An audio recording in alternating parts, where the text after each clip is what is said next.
Sherrone Moore, Michigan football ex-head coach, crashes all the way out like a crash test dummy.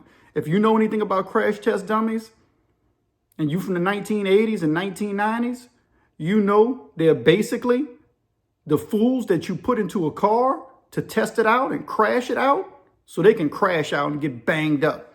Their whole purpose in life is to be an idiot and a fool and a tool to crash out. And Sherrone Moore took the bait like a crash test dummy. Listen, if you want to be a jackass like Steve-O, Johnny Knoxville, and Wee Man, then that's okay. Some people want to be jackasses. Their whole purpose in life is to go around acting like a fool and to get treated like a fool.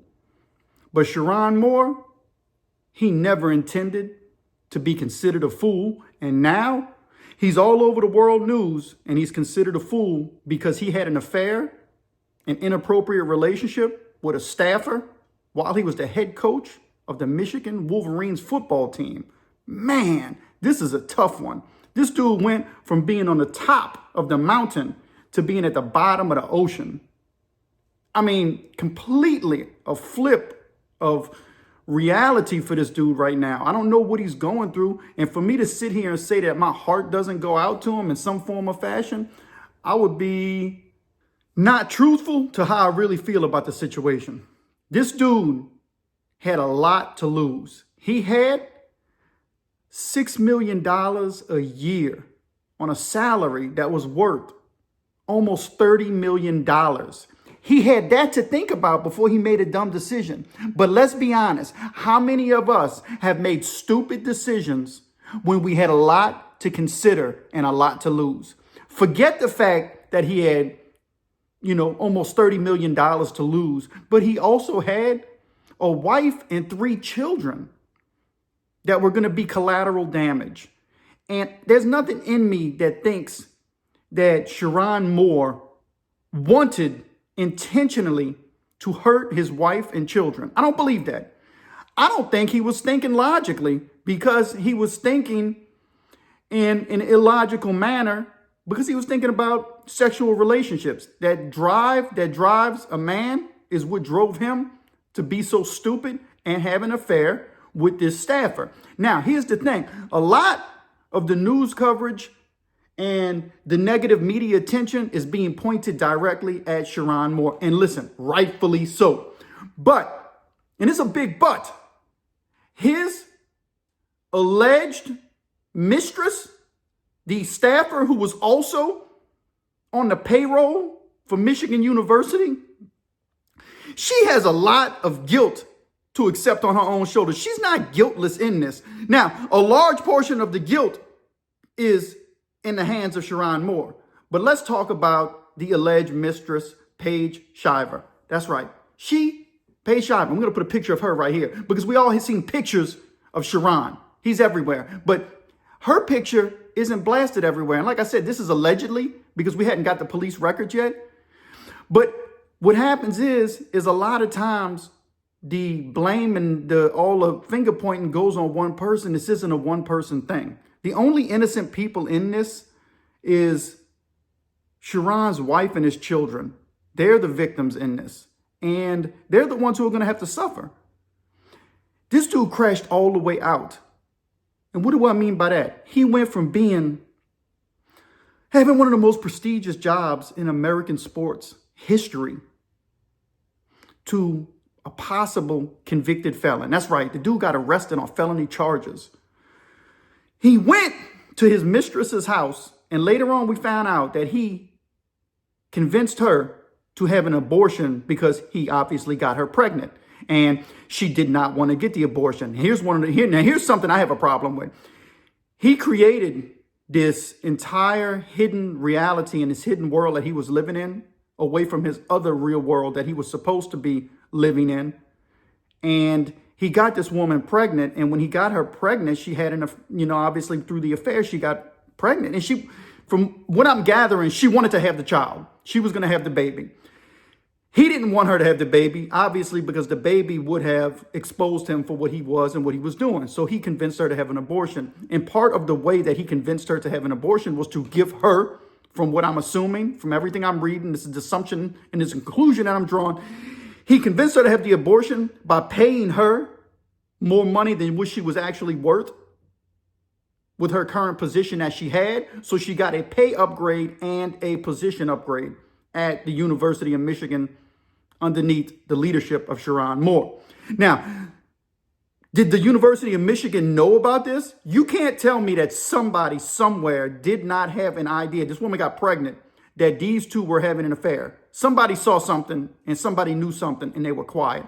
I know this to be certain because I worked at a company where the bosses who owned the company all were at the particular office that I worked at, the owners, the COOs and CEOs, and they were doing inappropriate stuff and they were convincing other people in the company to keep quiet by giving them little bonuses and stuff. And this is what I stayed clean away from it. I don't want nothing to do with it.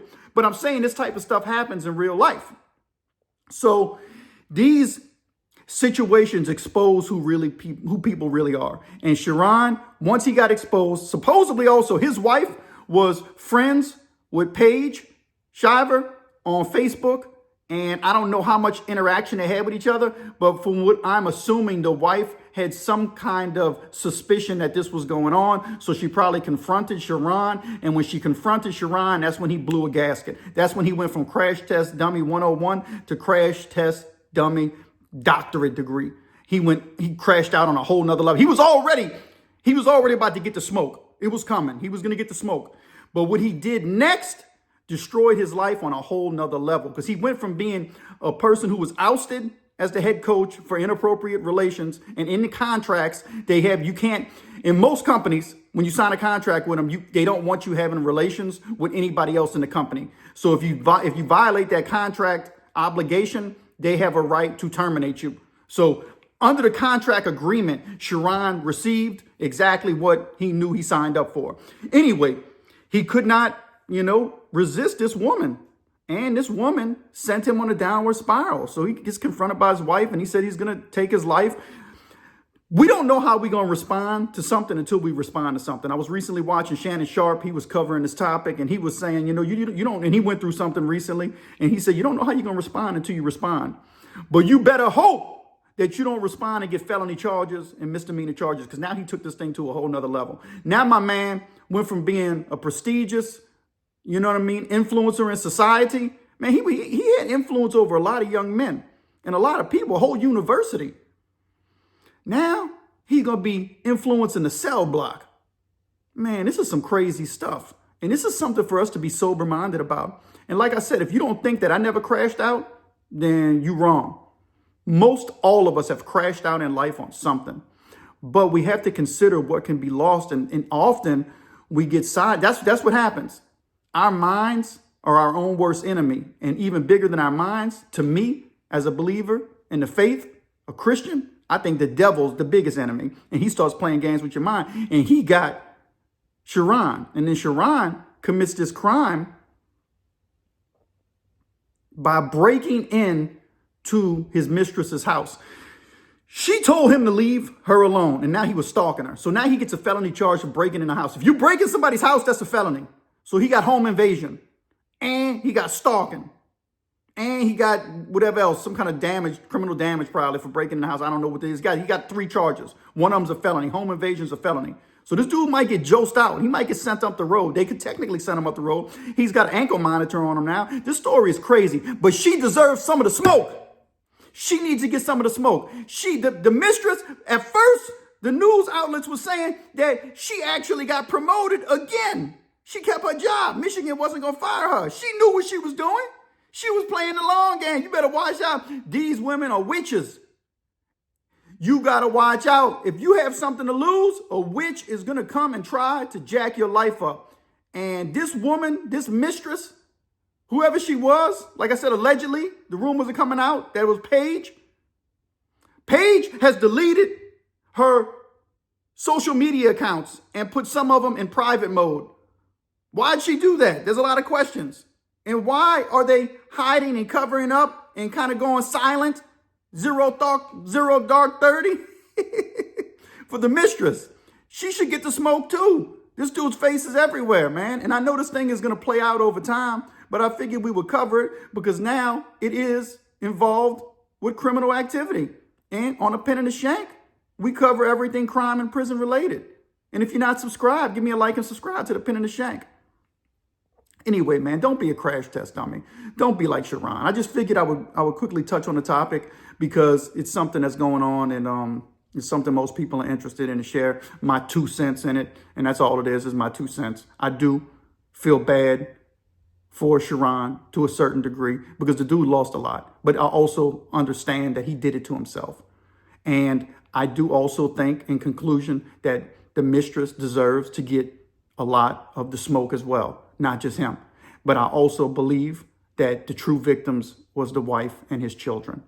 And they're going to have to suffer the rest of their life because the money he was going to make to support them is now gone. They're suffering the long-term effects of this entire affair. I don't know what's going to happen. We'll have to watch it play out. And I hope that there can be restoration, and we'll pray for them. You know what I mean? We don't sit here on the Pen and The Shank and wish ill will to nobody. We hope that the best in them can come back out and that they can change their lives and be an influence, and they can teach people lessons on what not to do. Anyway, give me a like and subscribe to the Pen and The Shank. Let's get it.